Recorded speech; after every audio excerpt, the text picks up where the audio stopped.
నమస్తే. ఈరోజు రెండు కీలకమైన అంశాలని సిద్దిపేట జిల్లాకు సంబంధించి రెండు చాలా ఇంపార్టెంట్ విషయాలు మనం డిస్కస్ చేద్దాం. దాంట్లో ఒకటి కాంగ్రెస్ పార్టీ అయితే రెండోది బీఆర్ఎస్ పార్టీ. రాష్ట్ర వ్యాప్తంగా ముఖ్యమంత్రి గారి వ్యవహార శైలి చూస్తే బీఆర్ఎస్ని అంతం చేస్తామన్న విధంగా ఉంటే, మరి సిద్దిపేట జిల్లాలో మాత్రం మంత్రి గారి వ్యవహారం ఎవరికి అంతు చిక్కట్లేదు. ఒకవైపు అక్రమాలు చేసిన వాళ్ళ తాట తీస్తా అంటున్న రేవంత్ రెడ్డి గారు, మరి అక్కడే ఉన్న మినిస్టర్ హరీష్ రావు గారితోటి చట్టాపట్టాలు వేసుకొని తిరుగుతూ ఉంటే అసలు హరీష్ రావు కాంగ్రెసా లేకపోతే పొన్నం బీఆర్ఎస్ అనే అనుమానాలు వ్యక్తమవుతున్నాయి. 373 ఎకరాలకు సంబంధించి నాగర్గుల్లో హరీష్ రావు తెలంగాణను పీకి పందిరేసినంత పనిచేసి మంది మార్బలం వేసుకొని ఏమో హడావిడి చేసిండు. కానీ కూతవేటు దూరంలో ఉన్న క్యాంప్ ఆఫీస్ దగ్గర 100 కోట్ల రూపాయల విలువ చేసే భూమికి సంబంధించి మాత్రం నోరు మెదుపుతలేడు. అంటే నీకు దాంట్లో వాటా ముట్టిందనుకోవాలా? వాటా ముట్టింది కాబట్టి నువ్వు పొన్నం ప్రభాకర్ జోలికి పోవట్లేదు అంటున్నారు సిద్దిపేట ప్రజలు. మీరు చూసినట్టయితే రీసెంట్గా మొన్న హుస్నాబాద్ వెళ్ళిండు హరీష్ రావు. హుస్నాబాద్ వెళ్ళి అక్కడ మంత్రి ఉన్నాడు, అక్కడ నియోజకవర్గంలో గెలిచిన ఎమ్మెల్యే పొన్నం ప్రభాకర్ అయితే ఆయనను పక్కన పెట్టి హుస్నాబాద్ ఎమ్మెల్యే రేవంత్ రెడ్డి అయినట్టు, హుస్నాబాద్ మినిస్టర్ రేవంత్ రెడ్డి అయినట్టు రేవంత్ రెడ్డి మీద ఎగురుతున్నాడు. దీన్ని బట్టి సింపుల్గా అర్థమవుతుంది ఏంటంటే వీళ్ళిద్దరికీ ఈ సిద్దిపేట జాగాతో సంబంధం ఉంది. ప్రజలకు సంబంధించిన 22 ఎకరాల కబ్జాకి గురైతే ఇప్పటివరకు మాట్లాడుతున్న పార్టీ లేదు.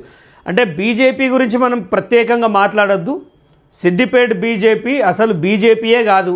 ఎవరికైనా రోషము సిగ్గు శరం ఉంటే ఈ జాగా గురించి మాట్లాడండి. ఎందుకు మాట్లాడట్లేదు?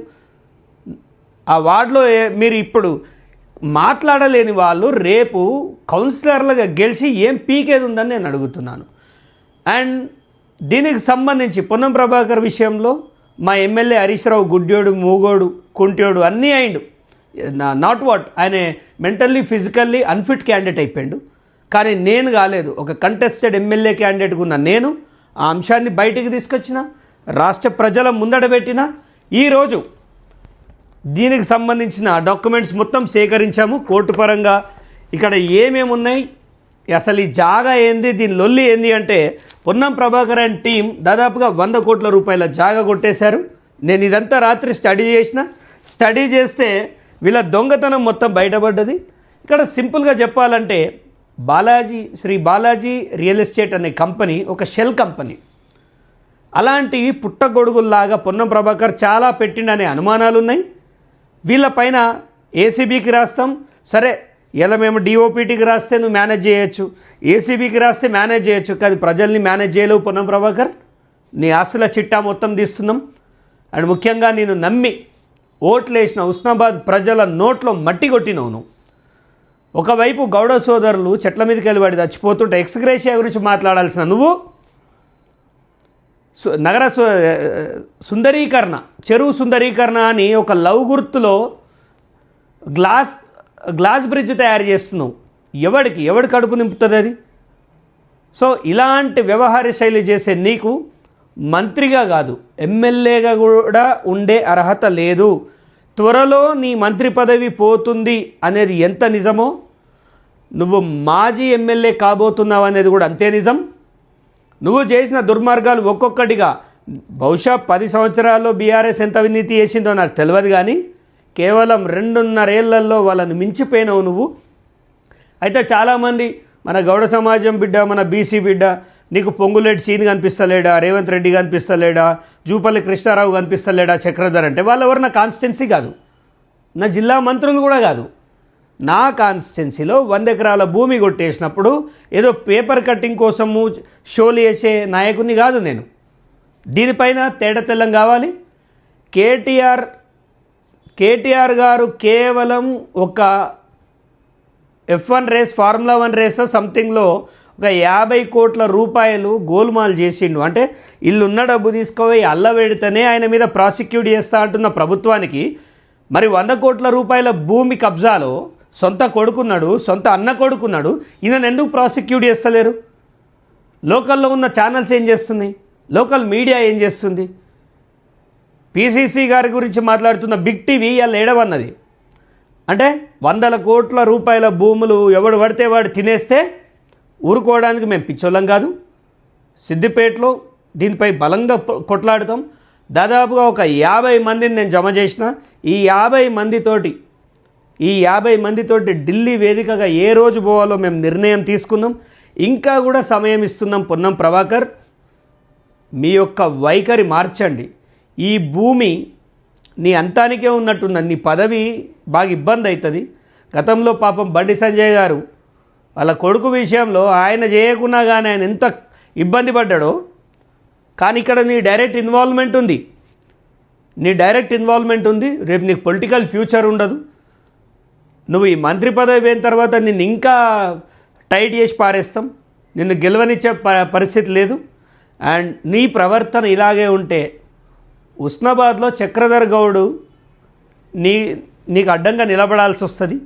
జాగ్రత్త. మరి సిద్దిపేటలోనే 17,000 ఓటు బ్యాంకును తీసుకొచ్చిన నేను ఇక ఉస్నాబాద్ పరిస్థితి ఏందో నువ్వు ఆలోచించుకోవాలి. అండ్ హరీష్ రావు ఒక ఫెయిల్యూర్ ఎమ్మెల్యే. ఏదో సీఎంని తిట్టినంత మాత్రాన నువ్వు సీఎం ఎప్పటికి కాలేవు హరీష్ రావు. నీతో కాదు. 1939వ సర్వే నంబర్లో 800 గజాలు కొట్టేస్తుంటే నీకు చెవులినబడి ఊర్లో జరుగుతున్న అన్యాయాలు బయటకు చెప్తే నీ రాజ్యం ఇంత దౌర్భాగ్యంగా ఉందని ఎక్కడ ప్రజలు అనుకుంటారు, రాష్ట్ర ప్రజలు నోట్లో ఉమ్ముతారని చెప్పేసి నువ్వు ఇవన్నీ దాపెడుతున్నావు. కానీ నువ్వు దాపెట్టినా ఈడ నీ చెంచాగాళ్ళు ఎవ్వరు లేరు. ఇవన్నీ మేము బయటికి తీసుకొస్తాం. జిల్లా కలెక్టర్ గారు, ఇలాంటి మంత్రులు 2 ఏళ్ళు 3 ఏళ్ళు ఉండి వెళ్ళిపోతారు. దయచేసి మీరు ప్రజల కోసం పనిచేయండి. ఆ జాగ వదిలేయాలి. ఆ జాగ వాళ్ళకి అప్పచెప్పాలి. ప్రజల ఆస్తులు ప్రజలకు తిరిగి ఇయ్యకపోతే మీ ఊహకు కూడా అందని ఉద్యమం ఒకటి తయారవుతుంది ఆల్రెడీ. నీ ఇంటెలిజెన్స్ వ్యవస్థకు కూడా అది దొరకదు. అది అసాధ్యం. మిస్టర్ పొన్నం ప్రభాకర్, నీ పని మాత్రం మేము ఊరుకునేది లేదు. నీ ఆశకు మించి ఆస్తులు సంపాదిస్తున్నావు. నువ్వు ఎక్కడెక్కడ ఏం సంపాదిస్తున్నావు ప్రతి ఒక్కటి మాకు తెలుసు. 27 ఏళ్ళ మీ కొడుకుకి ఈ జాగతోటి ఏం సంబంధం? ఏ అనుభవం ఉందని అనూప్ మీద అన్ని ఆస్తులు ఉన్నాయి. వాళ్ళ పాన్ కార్డులు లేవనుకుంటున్నావో మా దగ్గర? మీరే ఇచ్చారు వాళ్ళ పాన్ కార్డులు, వివిధ క్షేత్రాలలో ఇచ్చారు. వాటిపైన మేము ఢిల్లీకి పోయి మీ మీద ఖచ్చితంగా చర్య తీసుకోవాలని చెప్తాము. అండ్ ముఖ్యంగా హరీష్ రావు చాలా సిగ్గుమాలిన చర్య. ఇప్పటికీ ఉస్నాబాద్ ప్రజలు ఒక మాట అనుకుంటున్నారు, సతీష్ బాబు అంటే పడక, సతీష్ బాబుతోటి నువ్వు హ్యాపీగా లేక ఆయనను కావాలని ఓడించిన వ్యక్తి నువ్వే అనేది అక్కడ ఉస్నాబాద్ ప్రజలు అనుకుంటున్నారు. ఈరోజు సతీష్ బాబును ఎందుకు కాకుండా చేసి బీఆర్ఎస్లో పొన్నం ప్రభాకర్ని ఎంటర్టైన్ చేస్తున్నావు నువ్వు. మీ ఇద్దరు ఇంటికి పోయే సమయం దగ్గర పడ్డది. దాదాపుగా నా మాట మార్క్ చేసి పెట్టుకోండి. ఈరోజు 20 తారీఖు జూన్, 25 జూన్ నుంచి ఏదైతే ఎస్ఐఆర్ స్టార్ట్ అవుతుందో దీంట్లో 48,000 దాదాపుగా ఈ ఓట్లు దొరకవు. ఇవన్నీ దొంగ ఓట్లు. ఈ దొంగ ఓట్ల భాగవతం హరీష్ రావు సంగతి ఒక నెల తర్వాత ఈ రిపోర్ట్ వచ్చిన తర్వాత మాట్లాడతా. ప్రజలు గుర్తుంచుకోవాలి, హరీష్ రావు మన అవ్వ చుట్టం కాదు, మన అయ్య చుట్టం కాదు. 1,000 కోట్ల రూపాయల భూములు దోసుకున్న దుర్మార్గులు వీళ్ళు. సిద్దిపేటలో కూతవేడు దూరంలో 100 కోట్ల రూపాయల భూమి పోయినా అక్కడ ప్రజల భూములు ఎక్కించుకున్నా నీ నోరు వడిపోయింది హరీష్ రావు. ఎందుకు మాట్లాడతావు? నీ అంచర్లో కూడా నా మీదకి మాట్లాడాలనుకుంటే సిగ్గు శరం ఉంటే మీ జాగలు పోతే తెలుస్తుంది ఆ బాధ. మా అన్న దేవుడు, మా అన్న కాళ్ళు మొక్కుడు ఎందుకురా బాబు? కాళ్ళకి లీగిపోర్రి. మొన్నొకడైతే ఇంకా గలీజ్ మాట మాట్లాడిండు, అవసరమైతే మా అన్నదేదో చేస్తా అంటుండు. అరే మీరు ఏమైనా చేసుకోరా బాబు, మాకేందుకు పోయింది. కానీ జనం ఆ దుస్థితిలో లేరు. చెప్పులతో కొట్టే పరిస్థితి ఉన్నది. నా దగ్గర ఉన్న ఒక 4గురిని పిలిపించుకొని చక్రధర్ గారిని ఏం చేస్తావు? ఎమ్మెల్యేని చేయి అంతే. నువ్వు దిగిపో. మస్తు అయిపోయింది నీ వ్యవహారం. And Ponnam Prabhakar, this is a warning. నువ్వు క్యాబినెట్ మినిస్టర్విగా ఎవరివిగా చట్ట ప్రకారం పనిచేయి. నువ్వు రాజ్యాంగానికి లోబడి పనిచేయి. నీ పైన ఒక అద్భుతమైన శీర్షిక తయారు చేస్తున్నాం. నీ ఊహకు కూడా అందది. హరీష్ రావు లాంటి ఒక పర్సనాలిటీని ఒక వ్యూహంతో కొట్టిన మేము, నువ్వు నథింగ్ మాకు అని చెప్తున్నా. ఇప్పటికైనా నీ ఒంటెద్దు పోకడలు మాని ఇమీడియట్గా జాగను నువ్వు రిలీజ్ చేస్తే నిన్ను వదిలేస్తాం, నీ హుస్నాబాద్ వదిలేస్తాం, నీ వ్యవహారం వదిలేస్తాం. లేదు కాదు ఇక నేను మొండికి పోతా అంటే నీకంటే జగమొండి మేము. నువ్వేదో తెలంగాణ ఉద్యమంలో ఇంత పెప్పర్ స్ప్రేకి పోయి ఉద్యమం చేసినా నువ్వు అనుకుంటున్నావు, కానీ బీఆర్ఎస్ గవర్నమెంట్లో బీఆర్ఎస్ ప్రభుత్వంలో కొట్లాడిన వ్యక్తులం మేము. ముఖ్యమంత్రి రేవంత్ రెడ్డి గారికి కూడా ఒక అప్పీల్ చేస్తున్నా, ఈ జాగా విషయంలో ఖచ్చితంగా మీరు ఒక నిర్ణయం తీసుకోవాలి, లేకపోతే రాష్ట్ర వ్యాప్తంగా మేము దీనిపైన ఆందోళన చేస్తాం. ఈ పొన్నం ప్రభాకర్ అనేది ఒక చిన్న అంశం, రాష్ట్ర వ్యాప్తంగా మీకు ఇబ్బంది పెట్టే అంశం. ఖచ్చితంగా రేవంత్ రెడ్డి గారు ఇలాంటి దొంగల మాటలు పట్టుకొని ఎవరి మీద అక్రమ కేసులు పెట్టకండి. గత ప్రభుత్వాలు చేసిన తప్పులు మీరు చేయకుండా మీ పాలన ముందుకు పోవాలని కోరుకుంటున్నాను. అండ్ హరీష్ రావు గారికి మరొక మాట చెప్తున్నాను, ఈసారి సిద్దిపేటలో ఎస్ఐఆర్ తర్వాత నువ్వు నియోజకవర్గం మార్చుకుంటేనే మంచిది. ఇంకా కూడా పనికిమాలిన నా కొడుకుల్ని పిలుచుకొచ్చి చక్రధర్ గారిని ఏం చేద్దాం, నువ్వు ఏం చేసేది లేదు. మహా అంటే ఏమన్నా ప్రాణహాని చేస్తావేమో, అది కూడా మా ఎంట్రికతోడే సమానం. నువ్వు నన్ను మానసికంగా చాలాసార్లు చంపినప్పటికీ నీ పైన ఎప్పుడూ మా యుద్ధం కొనసాగుతూనే ఉంటుంది. ఒక ప్యూర్ పొలిటీషియన్గా ఆలోచించు, మంచిగా ఆలోచించు.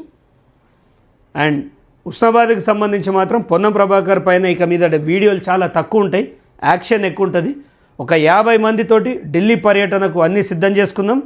మరి ఢిల్లీ పోయి మేము చేసే హంగామా నీ ఊహకు కూడా అందది. నువ్వు డిఓపిటీ మేనేజ్ చేయి, నువ్వు ఆఫీసర్లను మేనేజ్ చేయి, ప్రజల్ని నువ్వు మేనేజ్ చేయలేవు.